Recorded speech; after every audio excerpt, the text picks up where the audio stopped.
Om Jnana-Timirandasya Jnananjana Shalakaya Chakshun Militang Yena Tasmai Shri Gurave Namaha.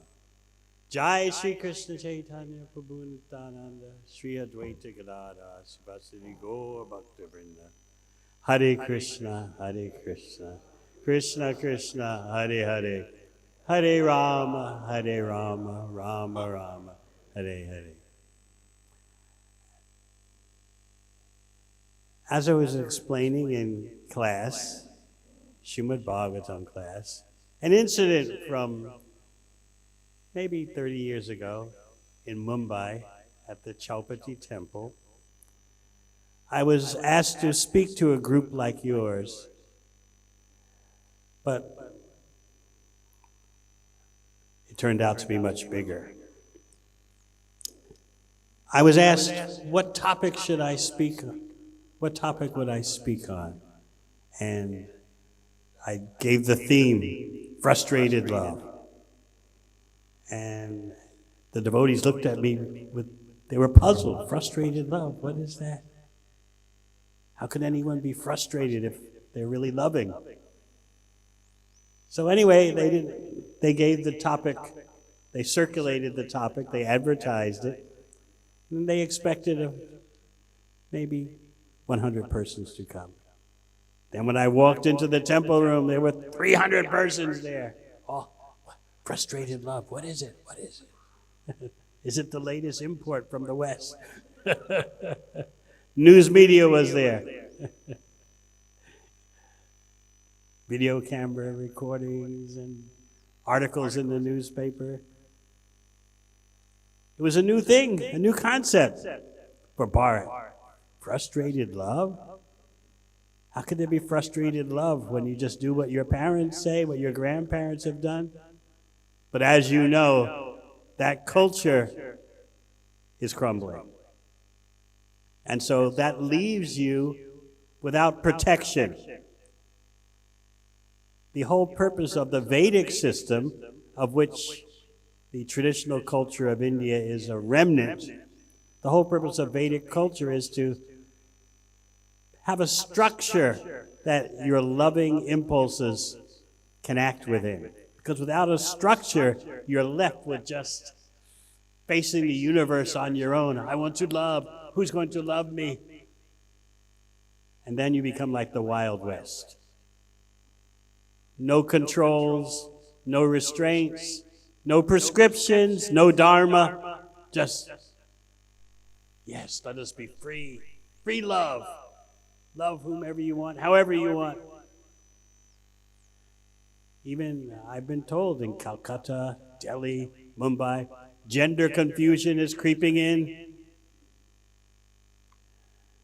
So this question about love is dear to everyone's heart because everyone wants to love and be loved. But how do you do that in a way that's progressive?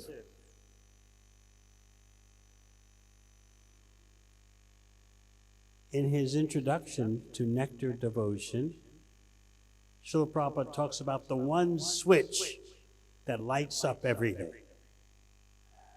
Just like in a house, they have many lights, many rooms. But in the modern houses, there's one master switch that lights up, turns on the lights for the whole house. So what is that master switch for love? The intelligent person wants to know, because you try to love this one, try to love that one. How do you do that? If we're not the body, if we're not the mind, then how do we love? How do we express love? So Nectar Devotion, Bhakti Rasamrita Sindhu explains that you express love through devotional service. Now this is a little difficult for us because we think that to love means I'm the master, I'm the enjoyer. For material activities, you need two concepts which are both illusions. As soon as you want to enjoy, That's number one. Then there must be number two, control. So this is our problem. We want to enjoy, and that means we have to control. So material existence is a struggle. How to control so you can enjoy. So that control can be very subtle. Just a movement of the eyebrows, a flex of the muscles, just everything about us is an attempt to control, to shape a situation so we can enjoy. That's the material standard. And we think that is love. I want something from you. You want something from me. Okay, let's make a deal. You will please me, I will please you. When you stop pleasing me, that's it. This is the Kali Yuga standard. No sense of duty, no sense of commitment, just everything wild. I have seen scientific studies which show that the spontaneous combustion marriages, I like you, you like me, let's see what happens. They start off like blazing fire. And then by the time of the 9th year, if they last that long, the fire is fading. Whereas the scientific studies have shown that the arranged marriage system starts off very slow, but then by the 9th year, there's real attachment because of duty and commitment. In the Wild West, they think that, why should we have duty? Why should we have commitment? Let's just see how things happen. Why do we need commitment? Commitment is old-fashioned. It's chaining you, restraining you. Just do whatever your senses tell you at the moment. That seems to be freedom, but actually it's imprisonment. Like Prahlad Maharaj told his demoniac father, Hiranyakashipu. Because Hiranyakashipu told him, you think you're better than me at controlling the senses. You've taken shelter of the enemies. You've become friends with the enemies of the family. You've become friends with the ones who have killed Hiranyaksha, the ones who are trying to kill me. Of course, no one can kill me, but you are friends with those enemies. Therefore, you are now my enemy. And what was Prahlad's answer? You may think you have conquered all directions, but there are 6 enemies that you cannot deal with and you don't have victory over. Your 5 senses and your mind. So if you can't conquer those enemies, how can you say that you are victorious?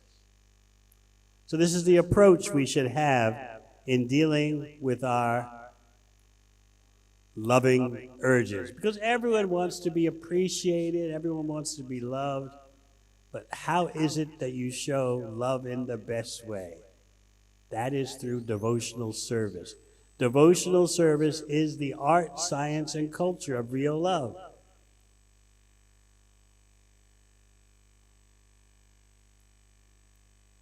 So the more you understand that the whole Vedic system is meant to structure and accommodate our loving urges and purify them, the more safe you'll be in this very dangerous age of Kali. Because the media, the social media especially, is giving you so many ideas. This is how to be free. This is how to express yourself. Forget all the old traditions. Don't be old-fashioned. I was speaking in Calcutta at the very wonderful Newlands Temple project. And devotees there told me that they have help the community project in which they counsel young persons who, when I say young, I mean 12, 13, 14-year-olds. Try to help them in their lifestyle choices, help them in their schooling, and then, of course, give them the real help, which is advice how to be Krishna conscious. So they're telling me what they're hearing from these 12 and 13 and 14-year-olds in Calcutta is simply, they're all talking about relationships. Relationships with the opposite gender. They're 12 and 13, 14. That's all they talk about. They're having alcohol problems. These are not slum children. Sometimes even smoking marijuana.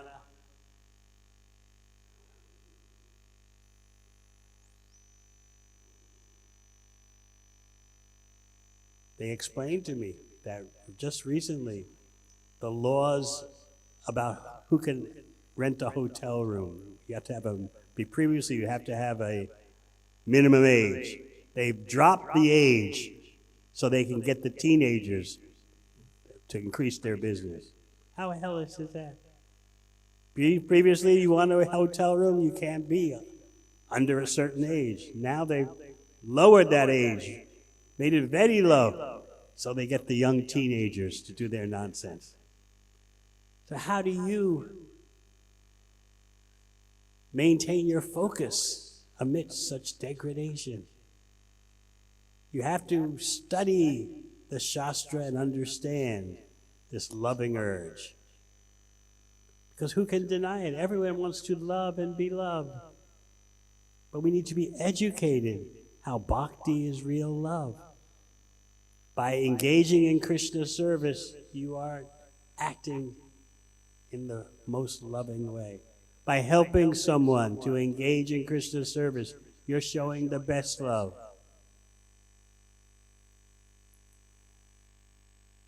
When Krishna service is in the center of the family, that's the best love. It doesn't get better than that in the material world. And in the spiritual world, you'll be doing the same thing. Loving Krishna's service, hearing and chanting about Krishna. That is Vrindavan. So first we have to be practical. We have to face the facts. We want to love and be loved. Why do we have that urge? We have that urge because we are part of Krishna. Krishna is the supreme lover. But Krishna and his love have nothing to do with the material energy. But we are trapped by the material energy. So what happens is that because we have material bodies, because we have material minds, the original love of Krishna is expressed through us in a perverted, distorted way. In other words, lust is love of Krishna distorted by the material energy. So this is why we're overwhelmed with lust, because it's the original love of Krishna perverted. We have to love something. So what is the way to properly love? If we follow the path of lust with no inhibition, no regulation, we wreck ourselves. But modern society, the social media is not telling you that. Social media is telling you, just be free. You like this one, you like that one, do what you like, you'll be happy. It's natural. But if it's so natural, why is everyone suffering so much? So the intelligent person thinks about this. What's going on here? That's how to truly be scientific. What's going on here? Everyone wants to love, but they're all dying in the mode of passion. So what is it that makes the mode of passion look so possible and so fulfilling? We have to keep questioning ourselves about that. It takes some spiritual potency, which is available by Lord Chaitanya's mercy.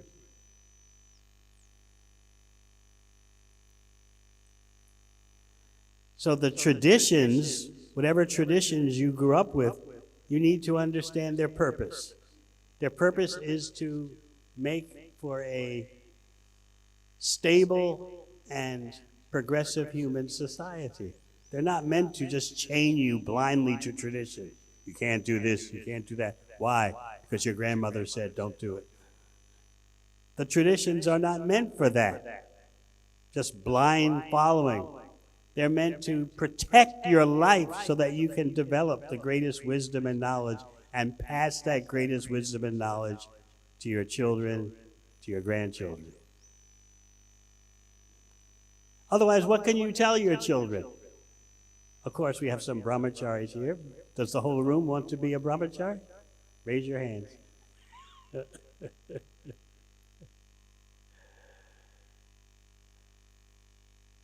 I can tell you what it's like in the Wild West.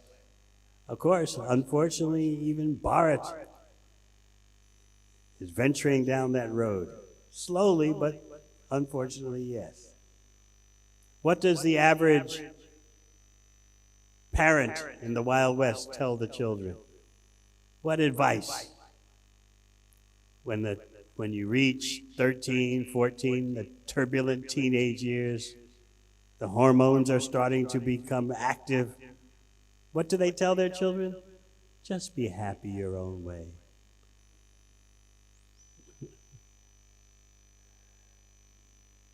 Your father and mother tell them, if they're still together, which is doubtful, just do what makes you happy, and then we'll be happy if you're happy. That's the best advice they can give. No culture, no tradition, no prohibitions, no restraints, just whatever you feel. If you're happy in that way, Father and I, Mother and I, we're satisfied. And then they have the mantra. We have the Hare Krishna mantra. In the Wild West, they have the mantra YOLO. Who's heard of the YOLO mantra? Anyone? YOLO? YOLO means you only live once.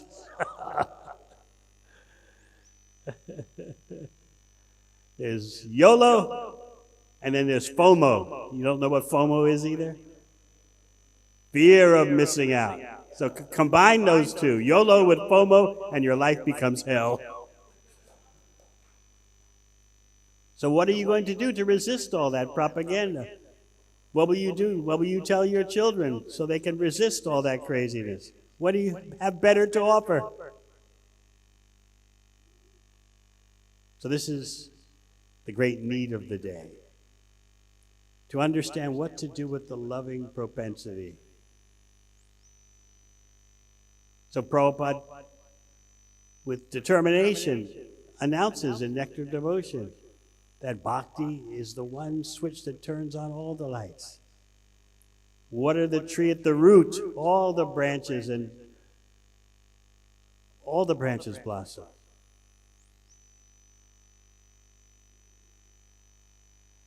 So please understand that human society is in a crisis right now. Where do you look for a decent model of civilization? Where do you find that? So unless you demonstrate it, who will know what to do? The higher sentiments, the higher consciousness of the human being is being destroyed. Mainly by unstructured, wild relationships.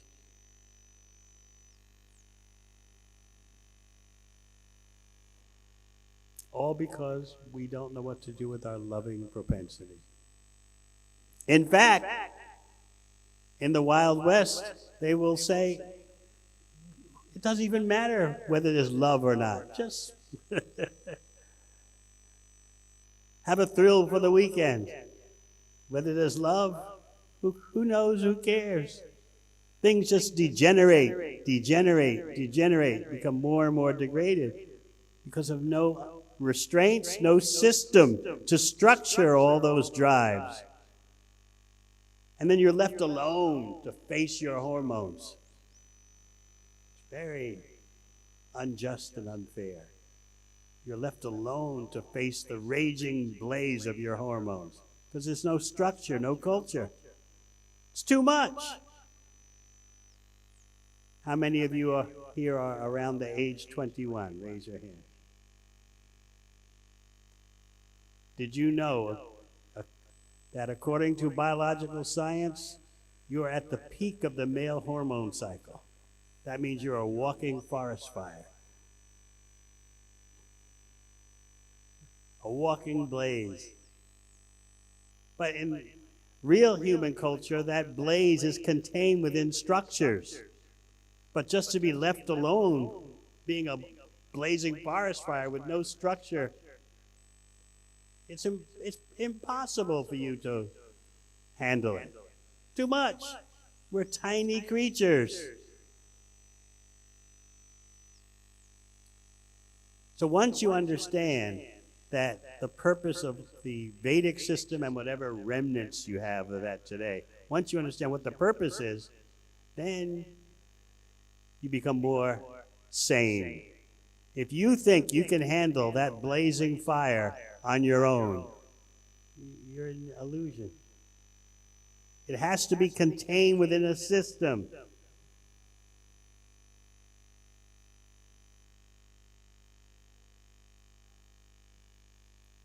Then there's great hope you can handle the blaze. And you have to know how to call the fire department, the fire brigade. You have to call upon the Hare Krishna mantra.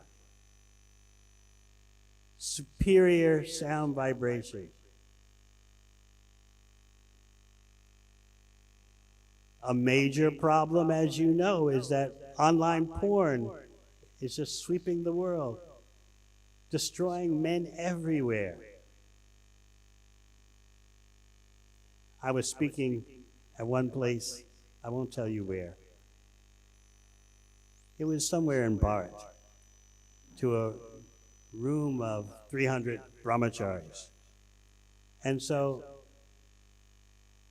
I told them, I know what you're thinking. You're thinking that, of course, this was 15 years ago.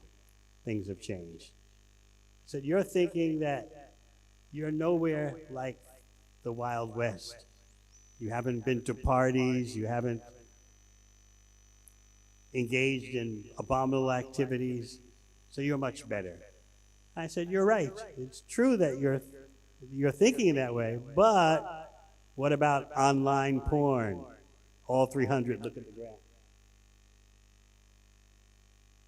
It's the scourge, it's the disease that is destroying the youth everywhere in the world. Because of that, the men become very spaced out, and the ladies become emotionally unbalanced.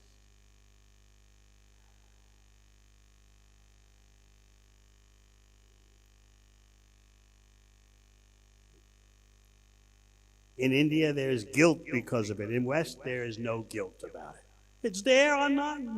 What is the problem? You only live once. In India, you feel guilty. Oh, we shouldn't do this, but no one's seeing me. No one's observing. I can go to the temple, Jai Shri Krishna, and then back in my own room or on my mobile phone outside somewhere, I can go to the bottom of Kali Yuga. So this is all because we don't know how to handle our feelings, our loving urges. And so Kali Yuga comes along and says, we'll show you how to handle your loving urges. And then, oh, is that the way? So if we're going to save humanity, we first have to save ourselves. And seek guidance how to handle this desire to love and be loved.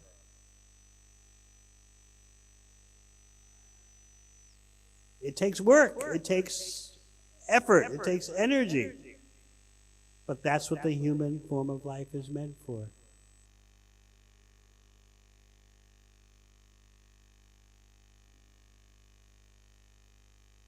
I remember I talked to a lot of students from India who've come to Australia to study. And some of them have already finished their studies, have gotten their permanent residency.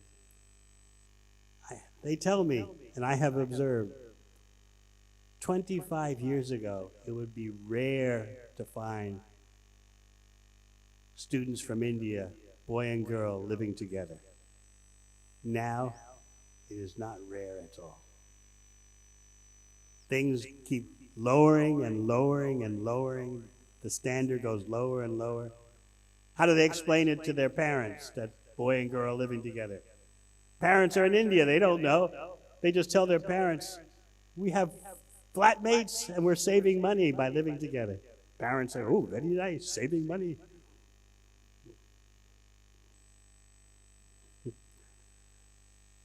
So in this way, the standard goes lower and lower and lower. Divorce, who cares? Why get married? That will be the next. Why get married? Now it's divorce. Who would think of divorce in India 25, 30 years ago? Now on the increase.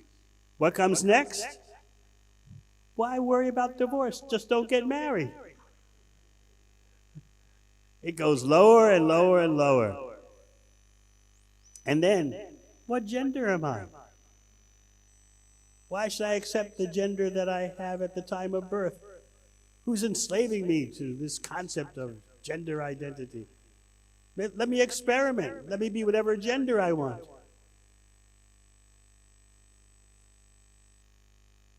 So we have a lot of work to do in terms of building a real human society. So these temples that we have are not just places of rituals, they're places of knowledge, how to live in the best way. It's not just wisdom from your grandmother. It is the best knowledge for how to protect human beings so they're not burnt to death by the blazing fire of material desire. So we'll take some questions. Any questions?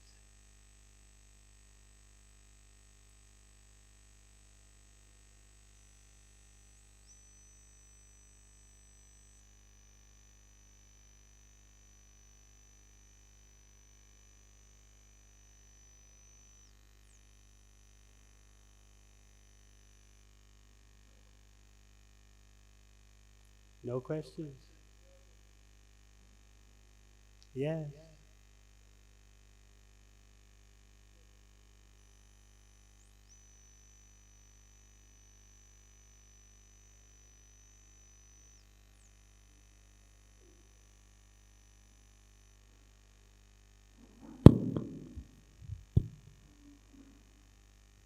Hare Krishna Maharaj, please accept my humble obeisances. Since you have been chanting for decades, what was your first experience with the Mahamantra, and what happens if we chant for a long time? I often explain that I was reading Prabhupada's books very extensively for 3 hours a day for 6 months, but I wasn't chanting. I would read about the chanting, but I wasn't doing it. But finally, after 6 months of reading 3 hours a day, I started to chant. I finally started attending the temple. And how did I start chanting? Japa? 1 bead a day. Not 1 round, 1 bead a day.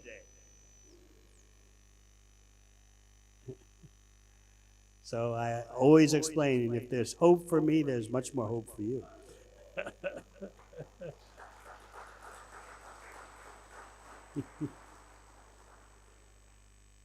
you have much better opportunity. I was New Yorker, Yale graduate, so very puffed up. But I'm sure you are much more humble. What was your other question? Maharaj, what happens if we chant for such a long time? What change you must have experienced for chanting after such a long time? Every devotee who wants to go the distance should have a personal victory about how you can chant your way out of any situation. You can take shelter of the holy name and get through any blaze, any forest fire, any storm. Once you get that realization, then you're fixed in bhakti.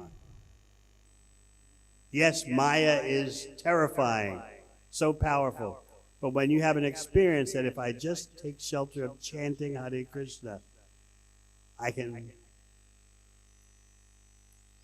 survive and thrive, then that's the greatest gift for your continued spiritual advancement.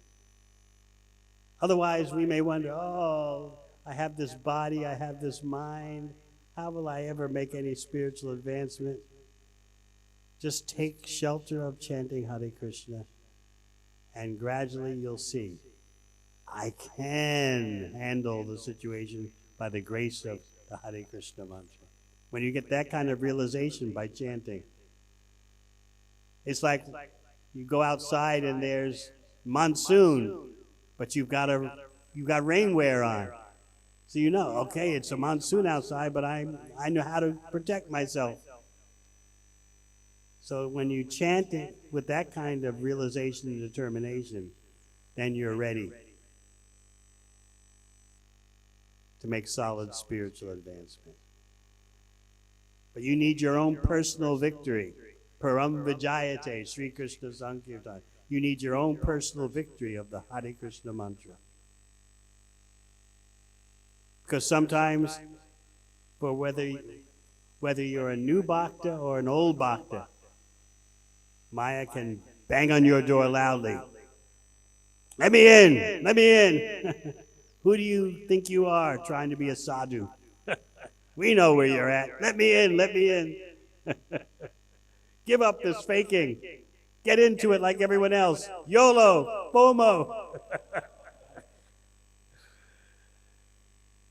And feels like you have no shelter. How can you resist all that? How many of you are strong enough to just stop social media? No one, right? You say, but Maharaj, it has positive things on it. We only watch YouTube lectures of Swami speaking. That's all we watch.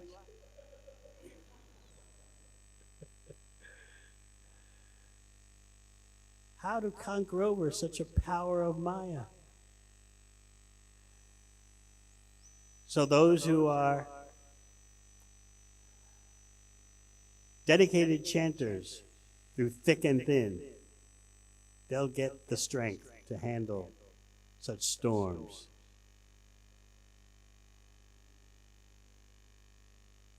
Anything else?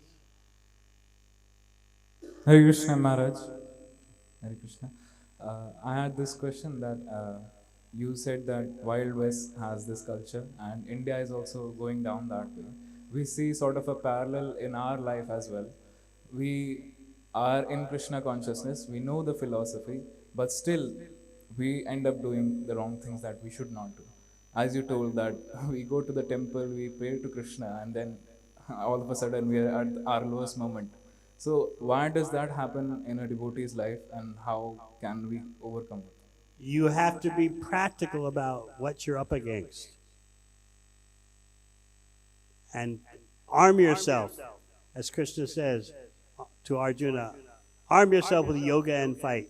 You have to know you're in a battle. If you just think, oh, it's just me and the world, I have these desires, the world is like that, you'll be sentimental. Even you come to Krishna with just sentiment, still you are the most fortunate. But there's so much more that Krishna wants to give you. the knowledge, the taste, the service, devotional service. That's what you equip yourself with. Otherwise, you think you're going to be untouched by material nature, you're dreaming. The more full a program of devotional immersion that you have, the more you will be able to withstand the storms of Maya and have a truly happy life. What Maya is offering you now is misery, packaged as freedom and fun.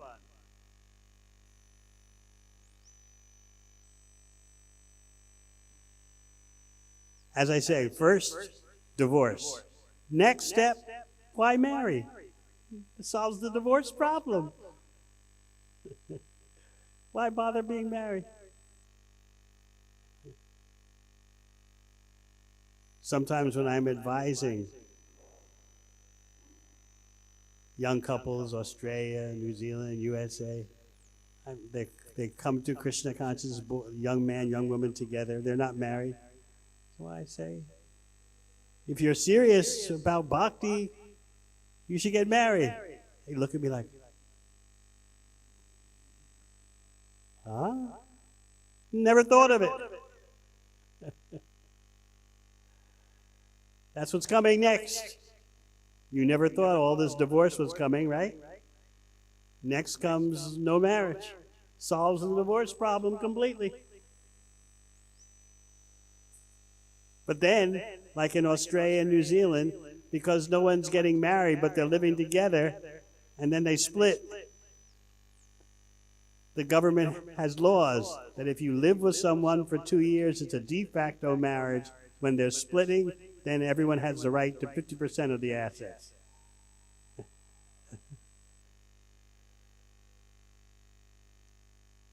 Because no one's getting married, yet people are living together and splitting up. So there has to be some rule for how to handle this. All right. And so what are the men doing? They're watching the calendar. Uh-oh, we're getting near the 2-year mark. I better be careful. If I leave her, she gets 50% of my assets. This is how low things are becoming. And parents, what's coming next? I told you how parents, they just look the other way when they hear about their children in Australia living together, boy and girl. But they're saving rent money.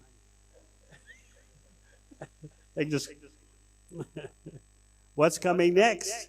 If you want to know how it goes on in the Wild West, it is considered very enlightened and very progressive if when the girl is 14 or 15 and has a boyfriend, the parents say, bring him home and let him live with you.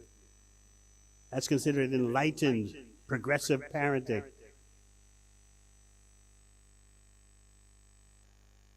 You're 14, 15, 16, you have a boyfriend, let him live in your room with you.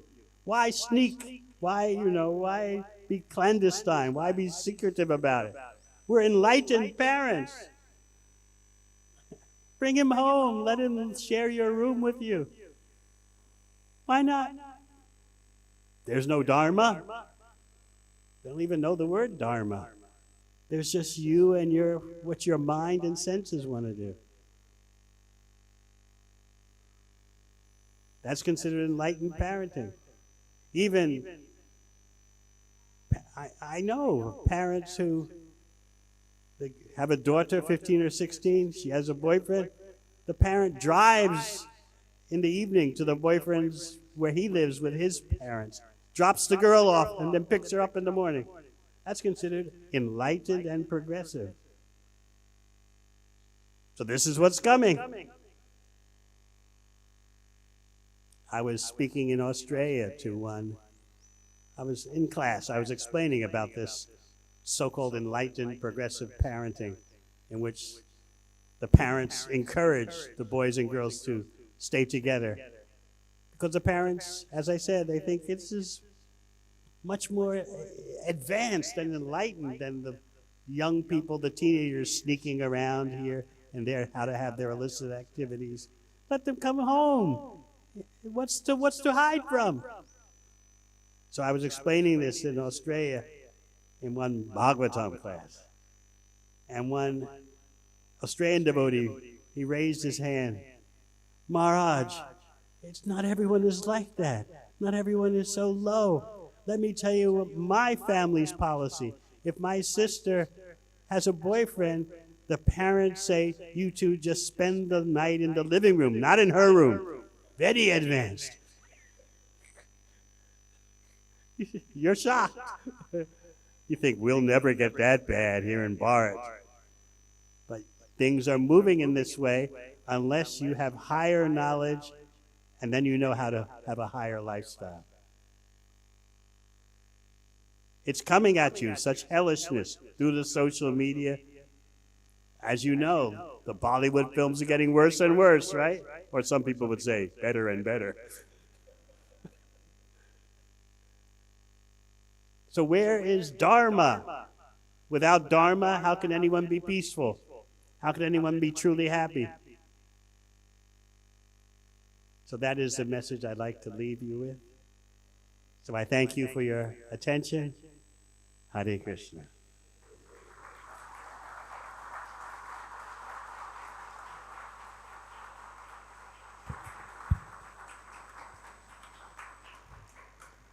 So any devotee has a last question? Okay. So Maharaj, could you take up one more question, please?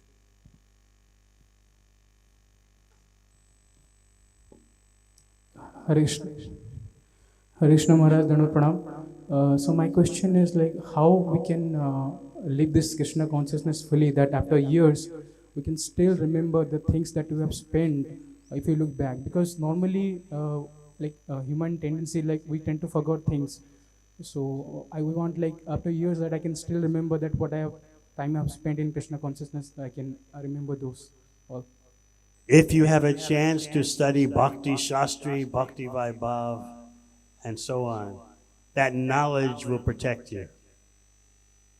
But if you're just going by religious sentiment, which is nice, but that's not enough to sustain a lifetime of sanity in this age of Kali. You have to know what you're up against. It's a battle, it's a struggle. But you have all the means for victory. Hare Krishna.